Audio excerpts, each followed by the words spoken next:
Hello friends, welcome back to my channel. আজ আমি তোমাদের লঙ্কার চপ করে দেখাবো। তো দেখো, বাজারের মতো লঙ্কার চপ একদম বাড়িতে মুচমুচে তোমরা সহজেই বানিয়ে নিতে পারবে।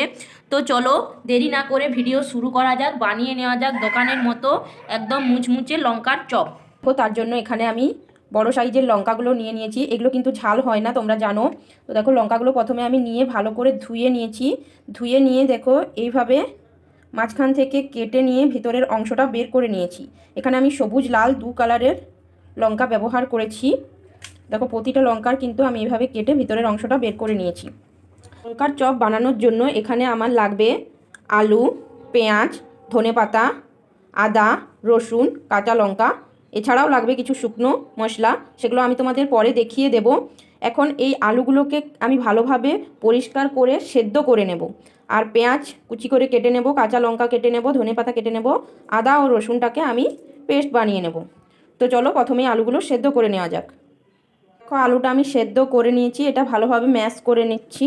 তো দেখো, আলুটা আমি ম্যাশ করে নিয়েছি। এরপর আমি একটা কড়াই গরম করে তাতে তেল নিয়ে নিয়েছি।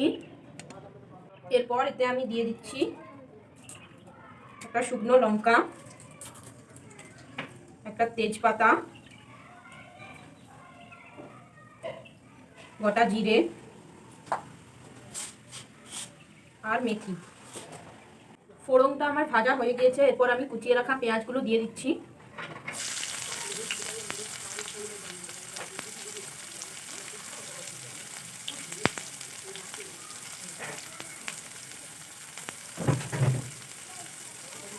পেঁয়াজের সাথে আমি 1 চামচ নুন অ্যাড করছি।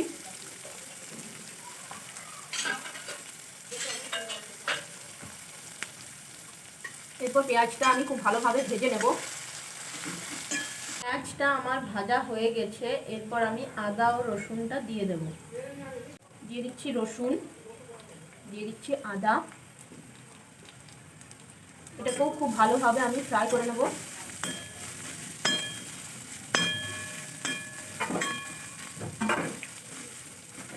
আর এতে দিয়ে দিচ্ছি কাঁচা লঙ্কার কুচি।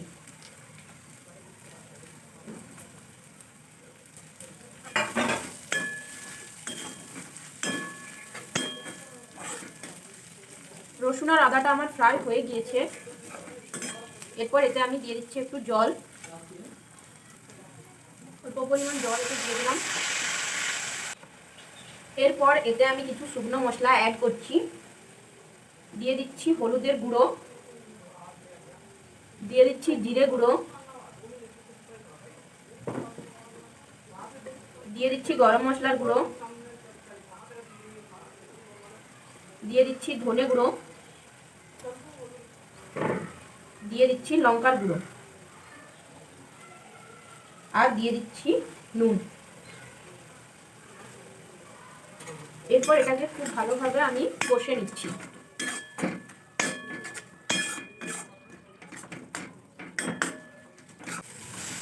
তো দেখো, এটা আমি খুব ভালোভাবে কষে নিচ্ছি। আমার কষা প্রায় হয়ে যাচ্ছে, দেখতেই পাচ্ছ মশলাটা থেকে কিন্তু তেল ছেড়ে দিয়েছে। এরপর এতে আমি আলুটা দিয়ে দিচ্ছি।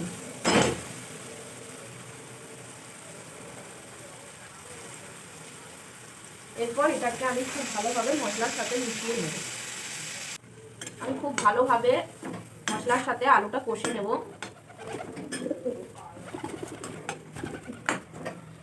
খুব ভালোভাবে এটা কষে নেব। একদম শুকনো শুকনো করে আলুটা কষে নেব। মানে কিন্তু কোনো রকম আমি জল ইউজ আর করবো না, কারণ জল ইউজ করলে আলুটা নরম হয়ে গেলে কিন্তু লঙ্কার ভেতরে পুরটা দেওয়া যাবে না। আমি শুকনো শুকনো করে আলুটা কষে নিচ্ছি। আমি মশলা কষার সময় নুন দিয়ে দিয়েছিলাম, তাই এই অবস্থায় আমি আর নুন ব্যবহার করছি না।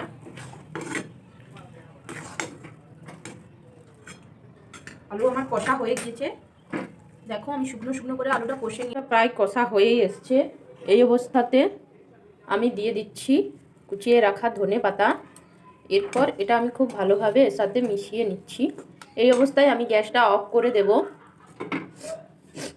তারপর আমি আলুটা ঠান্ডা হওয়ার জন্য রেখে দেব। ততক্ষণে আমি বেসনটা রেডি করে নেব। তো আমি প্রথমে নিয়ে নিয়েছি বেসন।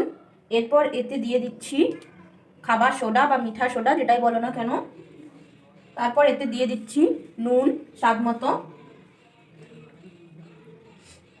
দিয়ে দিচ্ছি গোটা জোয়ান। জোয়ানটাকে একটু এইভাবে মুলে নিয়ে এতে আমি দিয়ে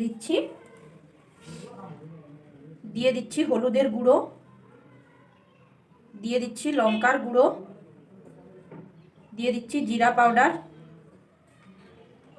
এরপর এটাকে আমি খুব ভালোভাবে আগে মিশিয়ে নিচ্ছি। খুব ভালোভাবে মিশিয়ে নিয়ে এতে আমি একটু একটু করে জল মিক্সড করব। আমি একবারই বেশি জল দেব না, তাতে করে আমার ব্যাটারটা খুব পাতলা হয়ে যেতে পারে। তাই প্রয়োজন অনুযায়ী আমি অল্প অল্প করে জল দেব আর মেশাতে থাকবো।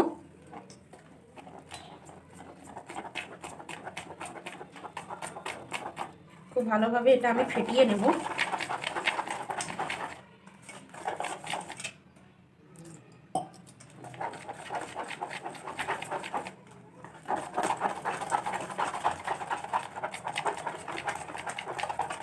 খুব ভালোভাবে এটাকে আমাকে ফেটিয়ে নিতে হবে। তো এখন খুব ভালোভাবে ফেটিয়ে নিচ্ছি।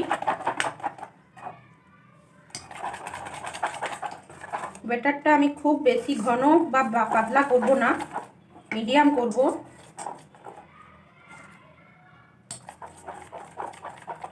এটা এইভাবে ফেটিয়ে নিয়ে আমি 5 মিনিটের জন্য এটা রেস্টে রেখে দেব। ততক্ষণে আমি লঙ্কার ভেতরে আলুর পুরটা ভরে নেব।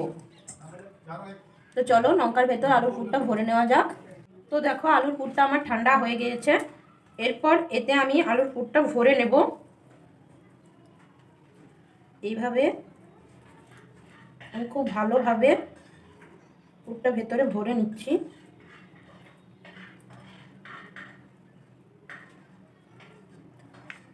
দেখো আমি সবগুলোতে এইভাবে পুরটা ভরে নেব।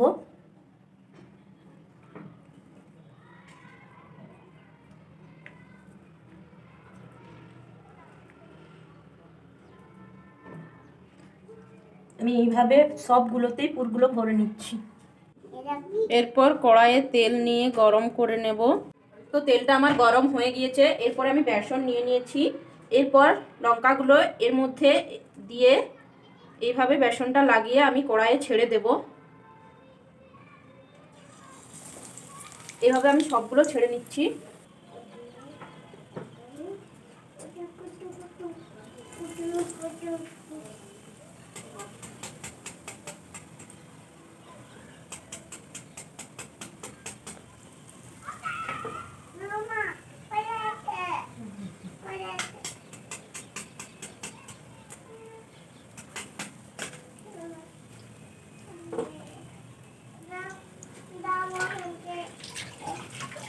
এরপর এগুলোকে আমি খুব ভালোভাবে উল্টিয়ে উল্টিয়ে ভেজে নেব।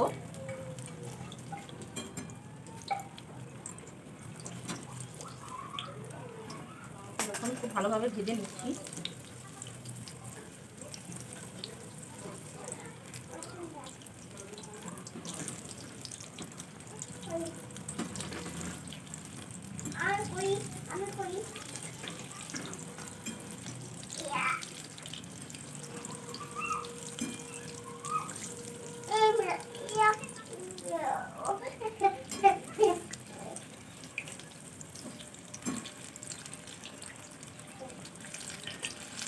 খুব ভালোভাবে আমি সবগুলো ভেজে নেব।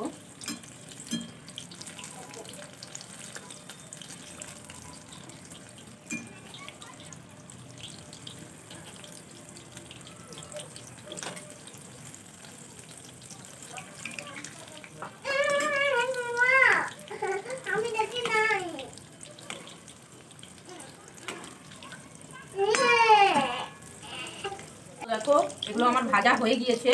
এরপর এগুলো আমি নামিয়ে নিচ্ছি।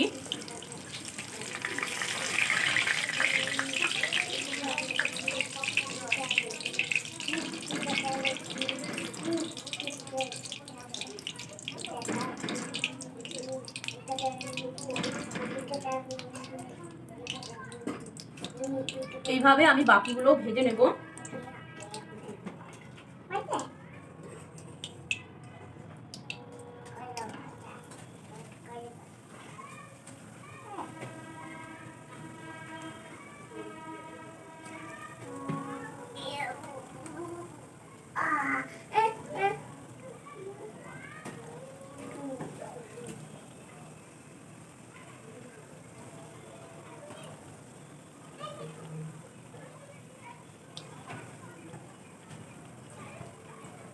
আমি আবারও এগুলোও পাল্টিয়ে পাল্টিয়ে ভালোভাবে ভেজে নিচ্ছি। তো সবগুলো পকোড়া আমার ভাজা হয়ে গিয়েছে, এরপর বাস গরম গরম সার্ভ করবার পালা। দেখো তৈরি হয়ে গিয়েছে আমার লঙ্কার চপ। তো তোমরা দেখলে কত সহজেই দোকানের মতো ঘরেই বানিয়ে নিতে পারবে লঙ্কার চপ। অবশ্যই তোমরা একবার ট্রাই করো, আর অবশ্যই কেমন লাগলো রেসিপিটা সেটা কমেন্ট করে জানাও। আর যারা এখনও পর্যন্ত আমার চ্যানেলটা সাবস্ক্রাইব করোনি তারা যেয়ে ঝটপট সাবস্ক্রাইব করে দাও। ভিডিওটা ভালো লাগলে লাইক করো, শেয়ার করো। সবাই ভালো থেকো, সুস্থ থেকো। আজকের মতো এই পর্যন্ত, টাটা।